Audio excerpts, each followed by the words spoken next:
ರಾಜ್ಯಕ್ಕಾಗಿ ಹೋರಾಟ, ಎಲ್ಲಿಯವರೆಗೂ ಹೋರಾಟ.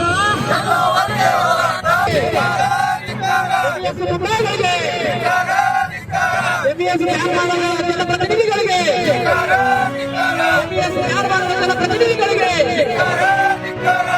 ನಾಯಿಗಳಿಗೆ, ಗುಂಡಾಗಳಿಗೆ.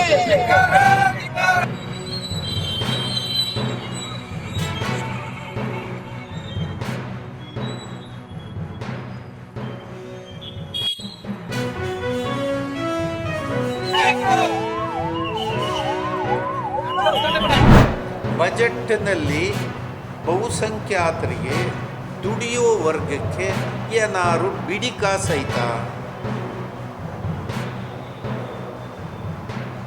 ಒಂದು ಸಣ್ಣ ಬಿಡಿಕಾಸನ್ನು ಕೂಡ ದುಡಿಯೋ ವರ್ಗಕ್ಕೆ ಅಥವಾ ದೇಶದ ಬಹುಸಂಖ್ಯಾತರು, ರೈತರು, ಉತ್ಪಾದಕರು ಮತ್ತು ಬಳಕೆದಾರರು, ಹೆಚ್ಚು ಪ್ರಮಾಣದಲ್ಲಿ ತೆರಿಗೆ ತುಂಬುವವರು, ಇವ್ರ ಬಗ್ಗೆ ತಮ್ಮಲ್ಲಿ ಏನಾದರೂ ವಿಶೇಷವಾಗಿ ತಾವು ಏನಾದರೂ ಅಲೋಕೇಶನ್ ಮಾಡಿದಿರ?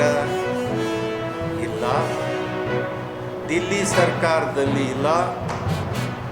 50 ಲಕ್ಷ ಕೋಟಿ ಬಜೆಟಲ್ಲಿ ರೈತರಿಗೆ ಬಿಡಿಕಾಸಿಲ್ಲ ಅಂದಮೇಲೆ ಸರ್ಕಾರಗಳ ದಾರಿ, ದಿಕ್ಕು ಯಾವ ದಿಕ್ಕಿನಲ್ಲಿ ಹೋಗ್ತಾ ಇದೆ ಅಂದರೆ ಇಡೀ ಸಮಾಜವನ್ನು ದರೋಡೆ ಮಾಡೋ ದಿಕ್ಕಿನಲ್ಲಿ.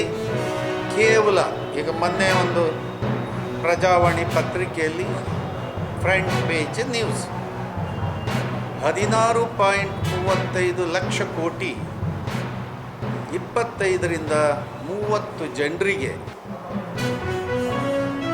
ಅವರು ಮಾಡಿದಂಥ ಸಾಲವನ್ನು ಭಾರತ ಸರ್ಕಾರದ ಬ್ಯಾಂಕ್ಗಳು ರೈಟಪ್ ಮಾಡಿವೆ, ಅಂದರೆ ಕೈ ಬಿಟ್ಟಿವೆ. ಅಂದರೆ ಯಾವ ದಿಕ್ಕಲ್ಲಿ ಸರ್ಕಾರ ಹೋಗ್ತಾರೆ? ಕಾರ್ಪೊರೇಟ್ ಕಂಪನಿಗಳನ್ನು